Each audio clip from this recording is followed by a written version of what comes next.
New York Times have told you about the war in Ukraine is a lie. The Russian army is incompetent, they claim. Ukraine is a democracy. Vladimir Putin is Hitler and he's trying to take over the world. Thankfully, the Ukrainians are winning. None of that is true. Every claim is false. The last one especially.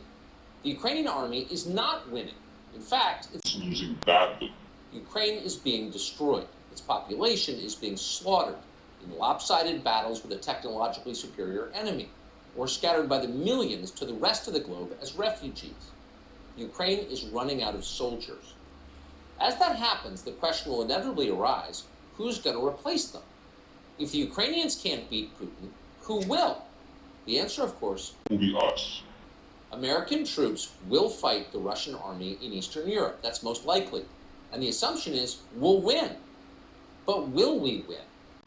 Probably not, says former Army Colonel Douglas Macgregor, a decorated combat veteran who advised the Secretary of Defense in the last administration. The U.S., says Macgregor, is on the brink of a catastrophic war that could very easily destroy us. Few Americans seem to understand that, but they should. Doug Macgregor is now the CEO of Our Country, Our Choice, and we sat down with him recently. This conversation is worth hearing. Doug Macgregor, thanks for joining us. How would you assess and describe the state of the war in Ukraine right now? That's an important question, and not enough people have good answers at this point. I think all of the lies that have been told for more than a year and a half about the Ukrainians are winning, the Ukrainian cause is just, the Russians are evil, the Russians are incompetent, all of that is collapsing. And it's collapsing because what's happening on the battlefield is horrific. Ukrainians now, we think, have lost 400,000 men killed in battle. We were talking about 350,000 a few months ago. The last month of this supposed counteroffensive, which was to sweep the battlefield, they lost at least 40,000 killed. We don't even know how many people have been wounded, but we know that probably upwards of 40 to 50,000 soldiers are amputees. We know the hospitals are full. And we know that Ukrainian units at the platoon and company level, that's with anywhere from 50 to 150 to 200 men, are in piecemeal fashion surrendering to the Russians. Not because they don't want to fight, it's because they can't fight anymore. They have so many wounded, they can't evacuate them. And commanders are saying, well, if I can't evacuate my wounded, I'm going to surrender, because otherwise the wounded will die. And so they call the Russians, and they all speak Russian, and tell them on the radio, look, I've got 50, 60 wounded here, I'm going to surrender because I don't want them to be killed. And the Russians from the very beginning have always treated Ukrainian soldiers very fairly and very gently. And so they know they're not going to be abused or mistreated. They know they can actually be exchanged for Russian prisoners in the future. So they've surrendered. And I think we're going to see this army that we've been spending so heavily on increasingly melt away. And at the same time as we're talking, if you look at this long banana-shaped strip of territory in southern Ukraine that the Russians control, if you go to the northeastern corner of that, south of this city called Kharkiv, there are major offensive operations taking place there right now. And the Ukrainian forces are being swept away in front of the Russians. And again, all of this happens in a way that is just not reported in the West. And in the meantime, rather than admit that this is a terrible tragedy that should be ended on humanitarian grounds, if no other, that the killing should stop, as President Trump said, stop the killing. We're going to continue. And this puts the Russians in the unhappy position of marching further west. Because from the very beginning, Putin and his advisors were never interested in a war with NATO or the United States.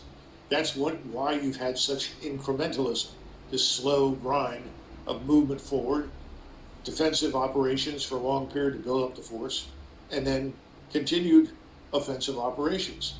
They have over 300,000 combat troops in reserve in Russia. And I think they're sitting there and not being released to fight because President Putin anticipates the possibility that we will intervene in Western Ukraine. And if we intervene in Western Ukraine, the Russians will be ready for that. And the consequences for us and for NATO will be devastating because we are not ready to fight the Russians. Why? Oh, I think the readiness has been on the decline for a long time.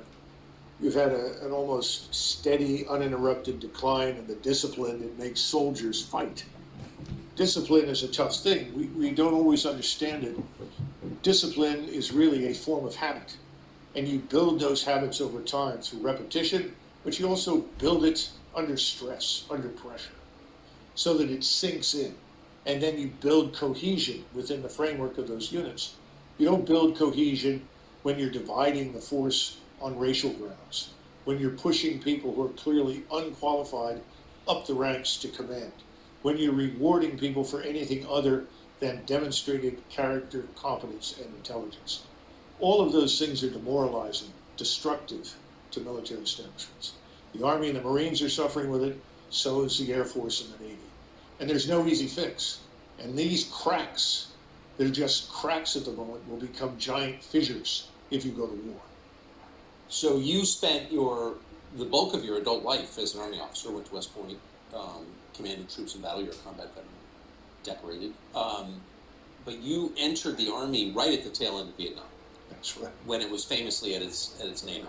Yes. How would you compare the readiness of the current U.S. Armed Forces to, say, 1975 at the end of Vietnam? I think that in terms of morale and discipline, we are close to where we were in the late 70s.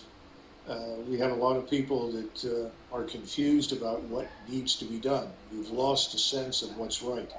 In other words, you don't have people that have served long enough in formations to know what right looks like, so that you can see a battle group, whether it's a battalion size or brigade or larger, and you know what makes things work. You know what it takes to fight in battle. We don't have very many people like that because since 2001, most of the fighting has been on a very small scale against a fleeting enemy. Running around in sandals with an AK-47, relying heavily on explosives, mines, to kill and maim Americans. About 87% of our losses were really a result of explosives that came from mines. This is not an army that is accustomed to fighting anybody who can fight back. If I were going to compare it to an army, a better comparison would probably be the French army before the Franco-Prussian War, because the French had fought Mexican bandits, Mexican rebels. They'd fought Arab bandits, Arab insurgents. They'd had a little experience fighting disgruntled, demoralized European troops, Austrians in northern Italy, but they hadn't faced a truly modern enemy. But people were convinced that the French army was the greatest army in the world because they'd fought in North Africa, Indochina, Mexico, all over the world. That war was a catastrophe for France, and that army was decimated in months by a Prussian army that was a modern force, highly disciplined, very competently led, trained, and equipped. So we're not there. We have equipment that is decades old. The tanks that I served on, for instance, when I went to war in 1990, were virtually brand new, state of the art. Those tanks are still out there. They've been rebuilt, but they're not new anymore. They're no longer as capable as they once were. I'll give you a quick example. We have a turbine engine in the A1 series tanks. And that turbine engine burns up as much fuel sitting still as it does moving, because it's a turbine engine. It was designed to be used on an aircraft. We put them in the tanks. So that means you've got an 8-hour tank. Every 8 hours, if you're operating, you've got to refuel this thing. This thing also burns fuel at a very, very high temperature, over 1,000 degrees. And there are 40 plus connections around the engine that are very brittle, that can easily cause fires if accidentally they touch these little tubes that carry various types of fluid, if they actually touch this engine that's burning so hot. So the engine is so hot that you can track the movement of U.S. Army ground forces with tanks from low Earth orbiting satellites. So if you think you're going to hide or conceal yourself or outpace somebody, you're just a glowing target from space. To this must be added the ridiculousness of not having replaced that engine with a reliable, state-of-the-art diesel-electric engine, which is much cooler, which can go for 24 hours or more without a refuel. And these things are extremely problematic when you go to war, because you have to pull forces back, refill them, return them to the front. That's not easy to do when you're operating as frequently as every 8 or 6 or 9 hours. They say, well, we put it on, I guess, a generator on there to make up for this when you're sitting still. The problem is that you don't sit still for very long in combat, because if you do, you're going to be targeted and destroyed. And that, of course, is what we're seeing in Ukraine. Persistent surveillance from space, from overhead surveillance, makes everything visible all the time. So if you're going to embed yourself in the ground, if you're going to set up a permanent position there where you try to fire from that, you're going to be targeted and destroyed very, very quickly. So that's why this defense right now looks a lot like World War I, because anybody who moves is identified and killed. The only limitation on your ability to target and destroy the enemy is ammunition. The Russians, of course, have no shortages whatsoever. You recall at the beginning of this, we have all these shortages, right? The Russians can't keep up with missiles. The Russians can't keep up with shells, where they have multiple manufacturing facilities operating 7 days a week and 24 hours a day. We have no surge capacity in the United States. It would take us many, many months to come up to that kind of standard where we could actually compete in high-end conventional warfare.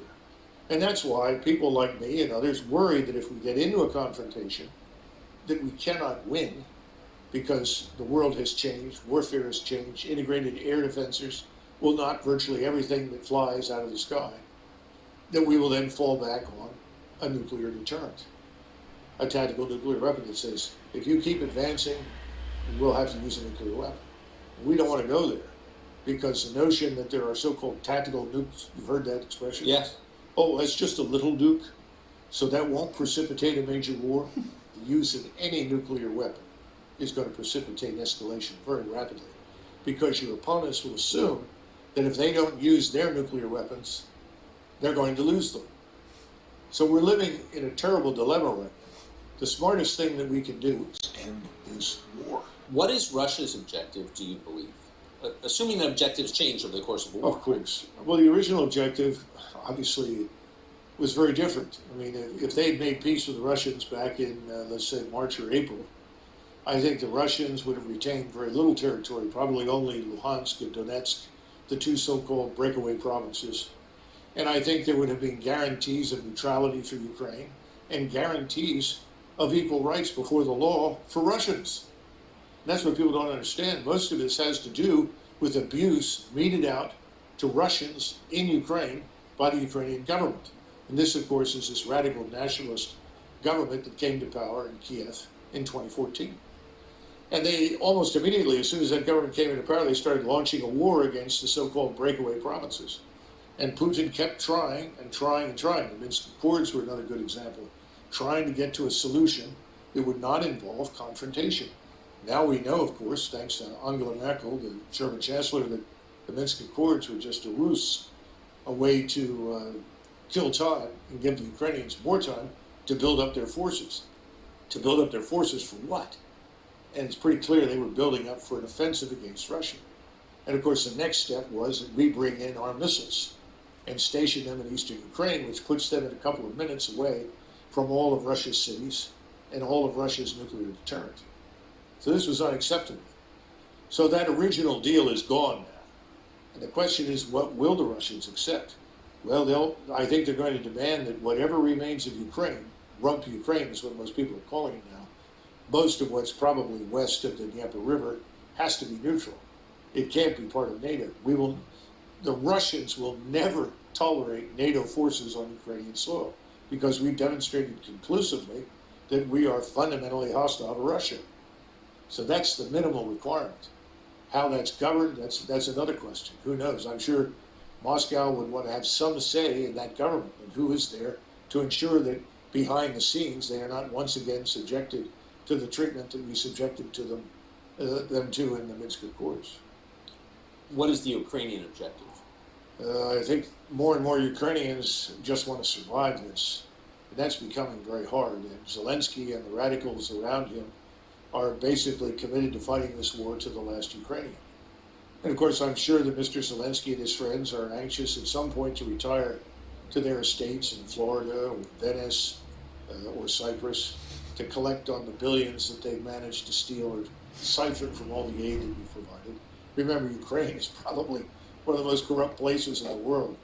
A friend of mine who had spent time in the old Soviet Union and also lived in Mexico, came back from a visit in Mexico, and he said, it's hard to believe this, but Ukraine is more corrupt than Mexico.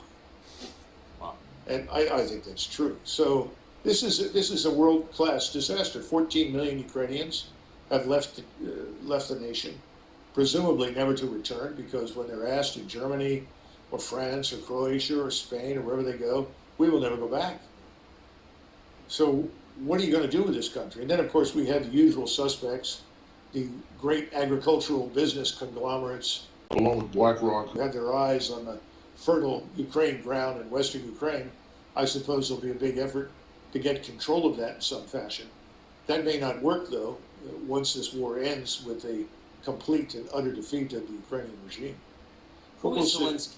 Exactly. How would you characterize Zelensky? Well, Zelensky... George W. Bush called him our generation's Winston Churchill. Well, this is W, right? Yeah. Not a very thoughtful man. He was a comedian who made a living acting on stage, and frequently pretending to be a transvestite, doing things with various body parts that I won't go into. And he was picked up by an oligarch named Kolomoisky. Kolomoisky is the individual who's probably more responsible than anybody else for funding this atrocity we call the Azov regiment, that runs around with the swastikas and Nazi gear and so forth. And he was picked and then blessed by Victoria Nuland and the State Department as their man. Now, when he originally ran for office, he ran on a peace platform. And he was overwhelmingly elected across the country because he said, if I am elected as your president, I will make peace with Russia. Ukrainians didn't want to go to war with Russia. They were looking for a way out of this and a resolution of the crisis. Of course, once he was in there, he took a different road. And I can't help but think that that road was defined for him by us. Who's Victoria Nuland? Oh, goodness gracious. All these hard questions. I do not know Victoria Nuland personally. I know Fred Kagan, and his brother Bob is married to her. And she's a long-term, committed neocon. This is someone I would not characterize as either Democrat or Republican. These are people with this agenda. And the agenda says until the entire world is garrisoned by U.S. forces and is converted forcibly to some form of democracy that we approve of, the world will not be safe, and we must continue to fight. And I think in the case of Russia, Russia has special appeal because I think these people have ancestors who came from that region of the world and have a permanent axe to grind with the Russians, which of course I don't. I don't think most Americans do, nor do I think anybody in government should shape policy based on whatever unhappiness their ancestors experienced in a place like Russia. So that's a nutshell, but I think that's enough. And wherever she goes, usually there is conflict, crisis, and fighting. And she's a strong opponent of fighting to the last Ukrainian.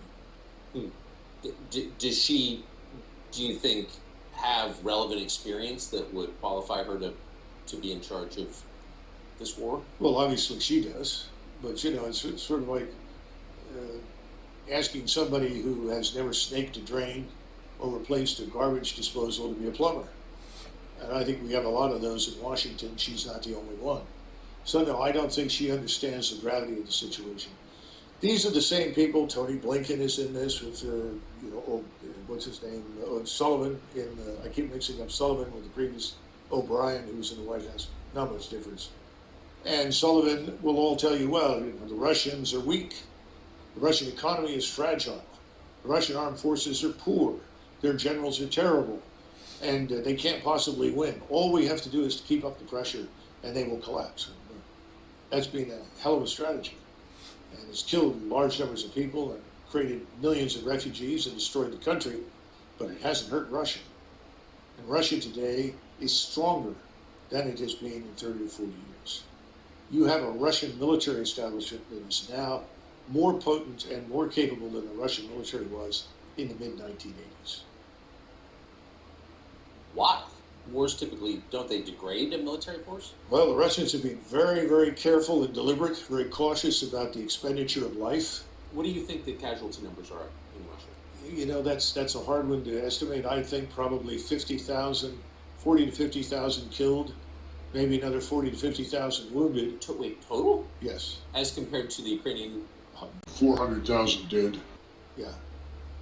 So this is... The ratio is 1 to 5. You believe those numbers are roughly accurate? Yes, yeah, absolutely. And So these are 50,000 to 400,000, that's a larger country, or with a much smaller country with a much smaller military. I mean, that's a grotesque. Oh, it is. And the manpower is leaving Ukraine as quickly as it can get out because people don't want to be thrown into the meat grinder. You can't defeat what the Russians have built. They were the first back in the 1970s to understand the criticality of linking intelligence, surveillance, reconnaissance in space, as well as on land and at sea, with strike weapons. What's a strike weapon? Rockets, missiles, guided artillery for precision. They've done that extremely well. So that's one of the reasons they have thousands of guns, hundreds of rocket launchers, hundreds of ballistic missile launchers, cruise missiles, and so forth. And these are then linked to that ISR, so the response time is almost instantaneous. A Ukrainian formation is located at this spot next to this building on the outskirts of, say, Kharkiv. They can have missiles on the way to those targets, or rockets, or drones, within the space of perhaps 5, 6, 7 minutes.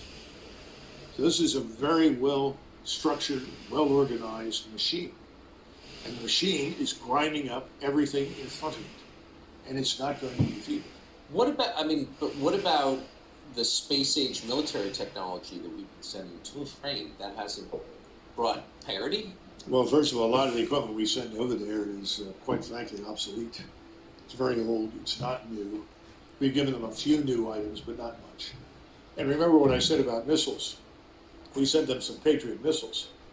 And I think at this point in this newest round of money, what, $750 million, something like that, we're sending 33 missiles, Patriot missiles. These are missiles that are used to shoot down aircraft or cruise missiles, incoming opposing forces. Every time, in air defense, people will tell you if there's a target out there, you shoot 2 missiles at it as a minimum to make sure you get the target. Well, you run out of our missiles in the space of a few days. 33 missiles will be gone in 2 or 3 days. You can't possibly defeat the thousands of projectiles that are being hurled in your direction. And the radars, of course, emit, and so your radars light up and become targets. This is a no-win situation because the Russians, though they were not prepared in February 2022 for this kind of war, they are now. And they're continuing to prepare, which includes continuous mobilization. They're up to 750,000 troops in and around Ukraine. Most of them are on the outskirts, Belarus, Western Russia, down in southern Ukraine. That number is going to rise over the next year, I would expect, to 1.2 million. And people are reservists being called out of universities. People have been through the military now, working in universities to become engineers, architects, mathematicians, whatever. They're being pulled out, put in uniform, and readied. Because, again, our intransigence, our demonstrated hatred and hostility for Moscow and for Russia has convinced the Russian people, as well as the leadership in Moscow, that they are going to have to fight us and anyone who is alive with us. So they're preparing for that eventuality. That's why it's so important that we have to wake up, understand what we've done. Has backfired. Whatever we set out to achieve has failed. What we need to do now is stop this. And come to a settlement that we may not like, but it needs to happen, and soon, before this thing is out of control. Eventually, you keep this up within the next 6, 8 months, you'll see hundreds of thousands of Russian troops on the Polish border. That is not what we set out to achieve. No, it's a terrifying disaster. At what cost do you think to the United States? What? The latest estimates since 2001, spending, including the spending in Ukraine, all the military spending designed to support these interventions, conflicts, wars, whatever you want to call them, about $14 trillion. Now, that 14 trillion is largely debt financed. So then you have to move from the 14 trillion to where we stand now in national sovereign debt, which of course I know the economic luminaries think is meaningless. But you have 130 million workers, and you look at those figures, and suddenly you realize that every adult male or woman in the United States who works for a living has a debt hanging over them of roughly $240,000 in order to deal with what the 14 trillion have added to the national sovereign debt. And this is part of the issue that people are walking away from this war for good reasons. The average American earns about $31,000 a year. That's it. The average American pays about $16,600 a year. Now, the people in Congress, this doesn't affect them, or in the Hill or inside the Beltway. We're talking about the real Americans who live out there and scratching out a living. Keep in mind that a person who works all his life and then tries to draw on Social Security can expect a monthly payment of probably $1,400 if they're lucky. $1,400. We hand every alleged asylum seeker, illegal migrant pouring into the border in Texas or wherever else, we hand them when they get there $2,200. And we put them on that $2,200 diet from there on out per month. Yet somebody who works all his life, retires and draws Social Security gets $1,400. The Afghans who were hanging on to the planes in Kabul trying to come to the United States, when they arrived, they received $2,200 a month. Now, if you can make sense out of this, please try, because I don't think most Americans can make sense out of this at all. And that's one of the reasons people have said, not because they know anything about Ukraine, most Americans don't. If they knew anything about the history of Eastern Europe, they would all say, get out. Because the wars and the blood and the hatred that have been characterized through that part of the world for hundreds of years is something we can't sort out. We can't fix it. We shouldn't try to arbitrate it. We don't know anything about it. We shouldn't be in this. It's the bottom line. I think Americans have figured that out. But now they're beginning to look at the numbers and the figures, and they say, what happened to consent by the government? Instead, we have contempt for the governed. Whatever the governed want, they don't get. Who gets it? Well, The donors get what they want. you know, somebody was joking the other day and said, you know, Doug, If the donors were cannibals, they'd feed the American people to them. that's the attitude in Washington, D.C. What's the donor want? Give me more money. It's a catastrophe. It's the destruction of our whole republic. I don't think people realize how far gone things are. A lot of Americans sense it. And I think we're on the path to some sort of national come to Jesus moment where we're tired of being the contemptibles. We want to have a say in what our government does, and we really don't have it. You mentioned the donors, and we just had a conversation with Vivek Ramaswamy running for president, Republican side. He's rich, and so he doesn't have big donors. But he has said publicly that he can't get money from any big-time Republican donor because his position on Ukraine is similar to yours. He doesn't buy the NBC News version of the Ukraine war. Why are donors on both sides so attached to a war that's clearly hurting the United States? Well, first of all, you've got to go through and identify the donors. What's their background? Where did they come from? And why do they feel the way they do? I think there are more personal issues here than we realize with many of them. Secondly, you have to look at the monetary benefits to them. If they're it's not just being heavily invested in the defense industry.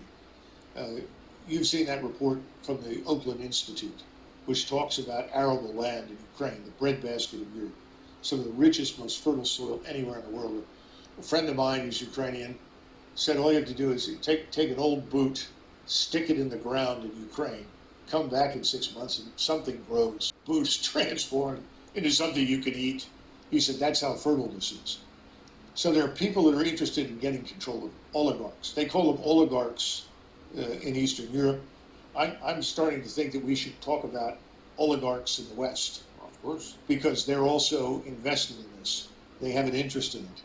So that's part of it. Then, of course, you have the advantages of people on the Hill. You have somebody like McConnell who says, we're so fortunate that we're doing so much damage to the Russians.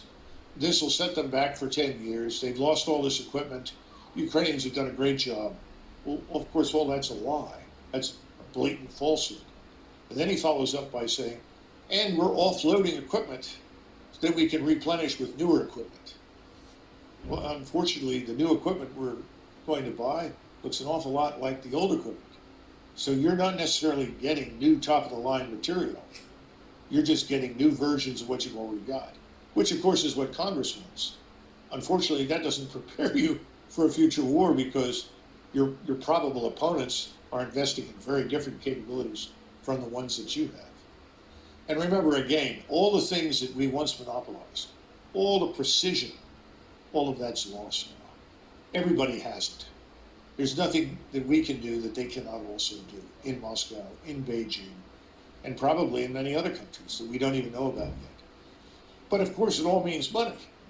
You know, where does the money go? Does it go into the Defense Department? Sure. But then it's transferred over into industry. And industry then contributes money to PACs. And the PAC money goes where? Back to the Hill. So it's a wonderful sort of recycling machine where the wash is washed again and again. Now, what happens in Ukraine? Well, the equipment shows up. Some of the equipment reaches the troops. A lot of it is sold off, ends up in arms bazaars like Kosovo, or we see it now being used by the drug cartels. We saw somebody working for one of the major cartels that is also involved in human trafficking walking around with a Javelin missile. The whole kit. Well, where did that come from? Well, it came from Europe. Probably may have gone from Europe to Afghanistan, Europe to North Africa, Europe to the Balkans, and then over into the United States, south of the border. What I mean, you can't be the only person who spent your life as Army officers reach these conclusions. Like, what are they thinking at the Pentagon? There have to be people who've come to the same positions. Tucker, we have right now, I think, 43, could be 44. It's usually 43 or 44 four-star generals and admirals. You have to think about that. We have a force of 1.1. Seems like a lot. Well, let me explain just how much it is. We have 1.12 million people in the armed forces. In other words, you add up all armed services, that 1.12 million. In World War II, at the height of the war, end of 42, beginning of 43, when we had 12.2 million men under arms, we had 7 4-stars. 7 4-stars. I can tell you who they were. You had George Marshall, Chief of Staff of the Army, Douglas MacArthur commanding in the Pacific, Eisenhower commanding in Great Britain in the European theater, Hap Arnold for the Air Force. Unofficially, he was the vice chief, but he was effectively commanding the Air Forces. And then you had Leahy, who was in the White House, Admiral Leahy as the liaison officer. He was effectively the unofficial chairman of the Joint Chiefs for FDR. Then you had Nimitz and King. King was the CNO, and Nimitz commanded the Pacific. Now, somehow or another, with only 7 4-stars, we managed to survive the greatest, most destructive war in history, and fortunately end up on the quote-unquote winning side. Now, we are blessed with 43 to 44 4-stars, organized into multiple commands designed to blanket the globe with American military power and interest. I think it borders on lunacy, especially since we don't live in the world of 1920, 1945. This is the 21st century. Today, if you have forces forward, they're easy to identify, easy to target, easy to destroy. So what's the point of having a lot of forces forward? Well, we can always reinforce them. No, you can't. How do you get across these vast oceans, the Atlantic and the Pacific, when your opponents have submarine fleets? How many ships do they have to sink? Supply ships, transports, before everybody says, that's it, we're not going. Same thing true for aircraft. Well, we have better aircraft. We may have better aircraft, but we don't have very good air defenses. We've neglected air and missile defenses for years. In the Army, they always treated theater air and missile defense as sort of a red-headed stepchild because we haven't fought anybody that compelled us to defend ourselves from missile and air attack. Well, those days are over. In other words, if you press this war with Russia in Central East Europe, It will reach us here in the United States. people aren't thinking about it. How many Americans do you think are assisting or fighting on the side of Ukraine right now? Well, I don't know, but I imagine it must be hundreds because the President of the United States, as you know, has authorized combat pay for Americans in uniform in Ukraine. Now, didn't specifically say uniform, just said Americans serving in Ukraine. So I imagine large numbers are in other uniforms, not necessarily American. Some may be assisting contractors or working with them, but a substantial number. And again, thus far, the Russians have been very careful about not necessarily targeting them. And it would be a mistake to assume that the Russians don't know where they are. And the latest strikes that we've had over the last couple of months have been all the way out on the border with Romania, the border with Poland, the border with Moldova. Precision strikes, Kinshal missiles carrying 1,000-pound warheads. Great accuracy, very destructive. Why? The Russians are sending a message. If you think you're going to hide from us and come in here, you're not going to do that. You cross these borders, we will annihilate you. You'll never get to the Dnieper River. We won't permit it. And we need to come to terms with these realities because we can't defeat it. And see, this is the sad part. Somebody will say to me, well, Doug, you don't sound very patriotic. I'm not patriotic. I put my life on the line for the country. I have no compunction about fighting or killing anybody if we need to do it. Don't get me wrong. We don't need to do this. That's the point. This is unnecessary. So I think a lot of Americans suspect that maybe our military force is weaker than we think it is. You're saying it's much weaker than we think it is. Think of it like an engine. You have a 500 horsepower engine in 1991. And the 500 horsepower engine goes from 500 to 400 to 300 to 200 down to 100.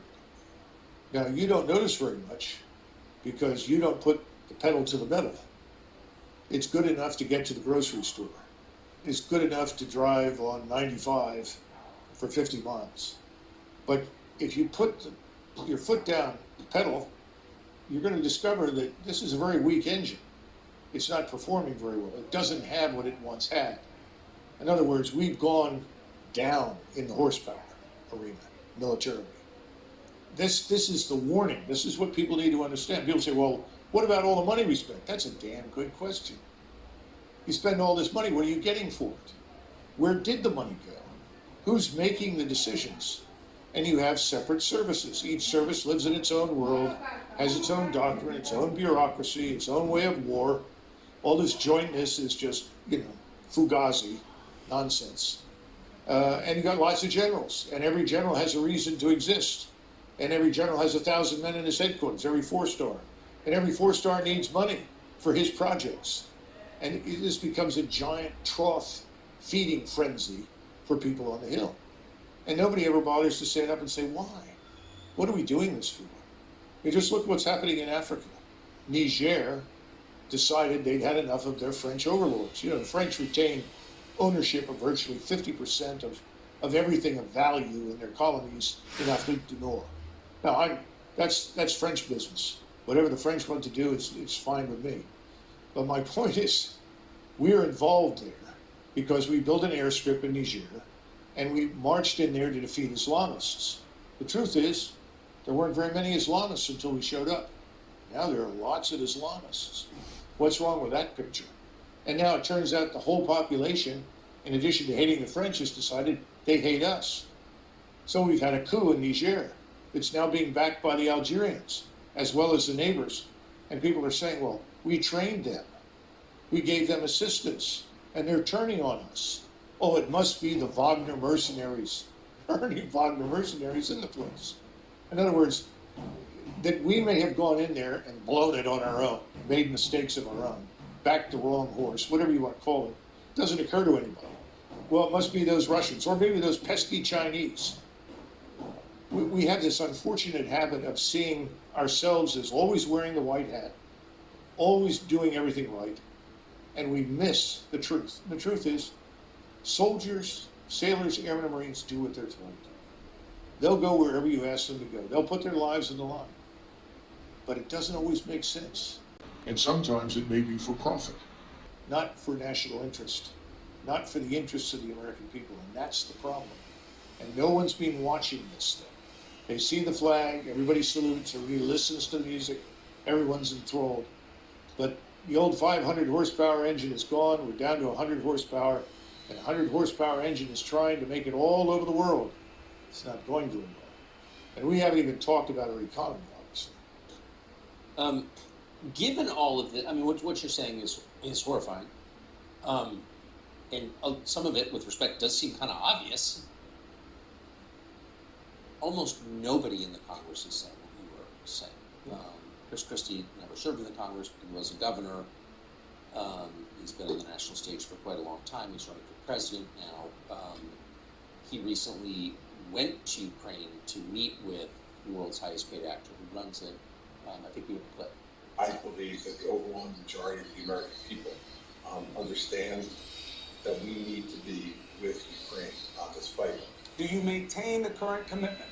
Do you expand it, or do you contract it? I increase it. My position on Ukraine, which is that we haven't done enough, and that while I think that President Biden has certainly done better than President Trump, and President Trump did better than President Obama on this, we still have more to go. We can spend this money now and have Ukrainian soldiers fight our war, or we can spend a lot more money and American blood later to fight in Taiwan.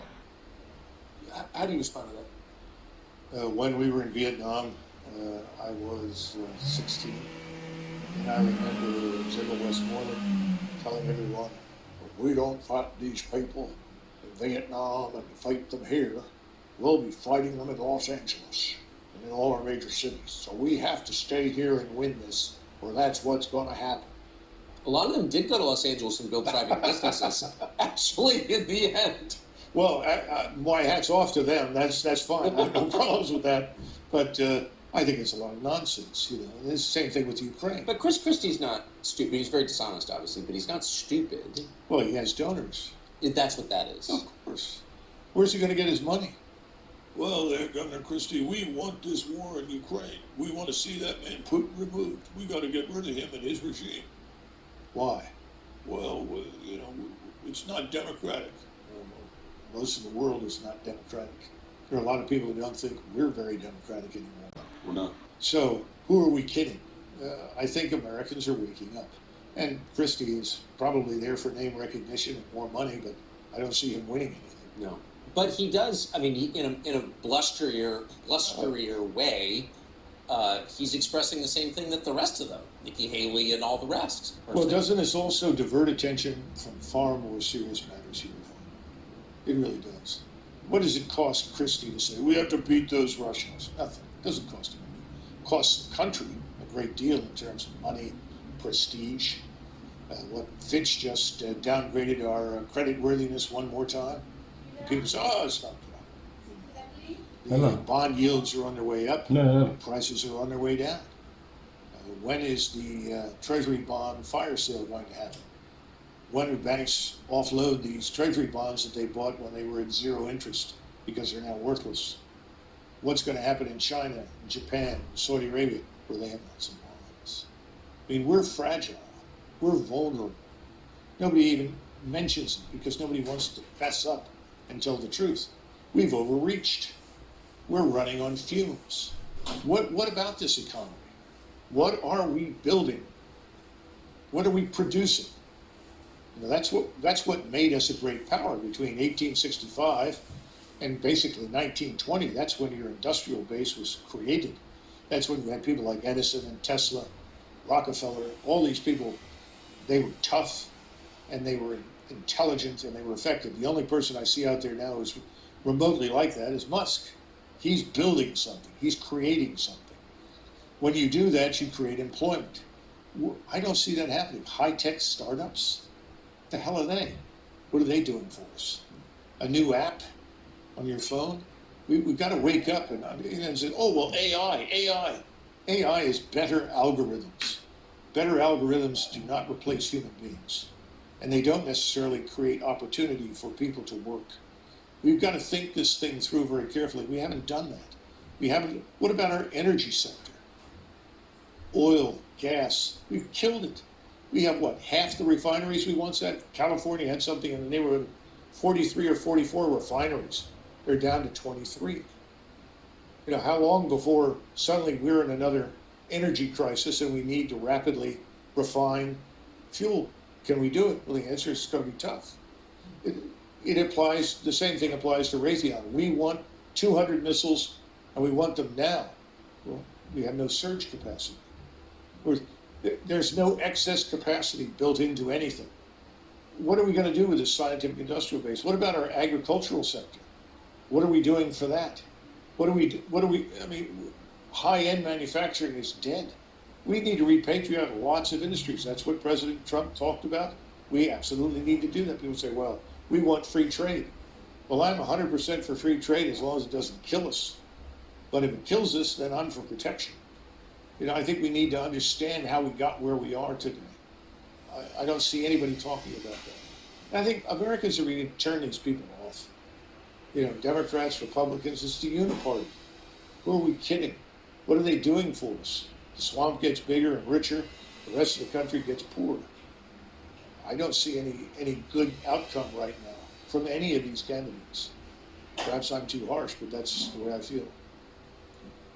Last question, and it's more a piece of tape that I want to get you to respond to, but I think it's come to a lot of people's attention. This is just so perfect that one of the spokesmen for the Ukrainian military is an American guy, leftist, dressed up like a woman, who's now wearing a Ukrainian army uniform and talking about killing Putin. Watch this. If you look at Putin's mouth, you'll notice that blood drips from it. He's a vampire, carrying out genocide against both Ukrainians and Russians alike. Vlad Putin bathes in the blood of innocent children and enjoys it. And this is why the dictator of the Russian Federation must be deposed, and why peace talks have to be focused on President Zelensky's 10-point peace formula and the full liberation of Ukraine.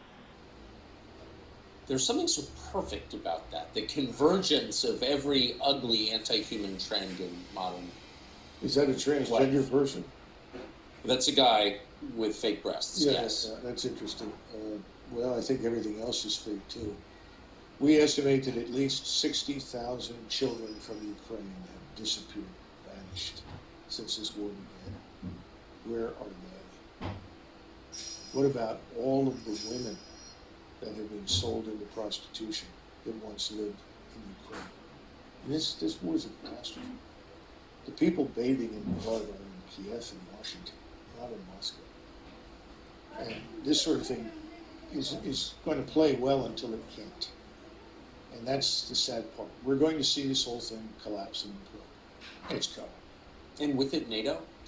I would think so, because the Europeans right now, Germany is well into a recession. It has systematically deindustrialized itself by casting its lot with the anti-Russian crowd. And remember that in Europe, it was not very difficult to supply stereotypes left over from the Second World War of the Soviet armed forces. The Soviet army was, an exercise in barbarism and savagery, mass rape, you name it. Totally. That's not Russia today. Russia today is a very different society, very different state.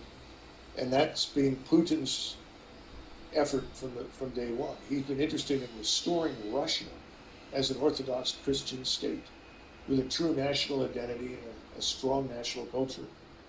That's probably another reason why so many people want to destroy Russia, because it's the last European state that has not been flooded with foreigners and turned into some sort of polyglot experiment, which is failing badly, by the way, because at some point all of these unwanted people in Europe, and for that matter, here as well, I suspect, when things fall apart economically, it's going to get very hard on them.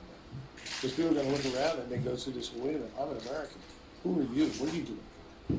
Why are you living that way? Why are you being subsidized? I'm a German. You know, you don't belong here. You need to go home. I'm getting $1,400 a month in retirement that I paid into my entire life, and you just show up from Congo and you're getting $2,200. Well, here's another one. The president announced yesterday on one of these tweets, somebody tweets for him, obviously, that the people that have lost everything in Hawaii, thousands of them, lost everything, are going to receive a one-time payment of $700. Now, I haven't been to Hawaii in a long time. I'm not even sure I've ever been there. But I know that $700 isn't going to take care of a family for very long. No. But in the meantime, hundreds of millions, billions of dollars continue to flow into this black hole called Ukraine, which I think is an exercise in fraud, deceit, and criminality. So when's it going to stop? When are we going to take care of Hawaii? Let's go back to Ohio, where we had the derailment and the chemical spill. 4,000 human beings living in this area. The water is still not fit to drink, as I understand it. We wouldn't even invest the money to move those people to a safer area, even if it meant temporary housing or permanent housing, until this thing was cleaned up. What have we done? This is the problem. It is America last on every level. The last people who are consulted, the last people who are benefiting from anything that goes on in Washington are Americans. This cannot go on. It's got to end. And I think it will end. But unfortunately, it's like everything else. We're going to have to be pushed over the cliff into the abyss. I think that's where we're headed. Well, on that cheerful note,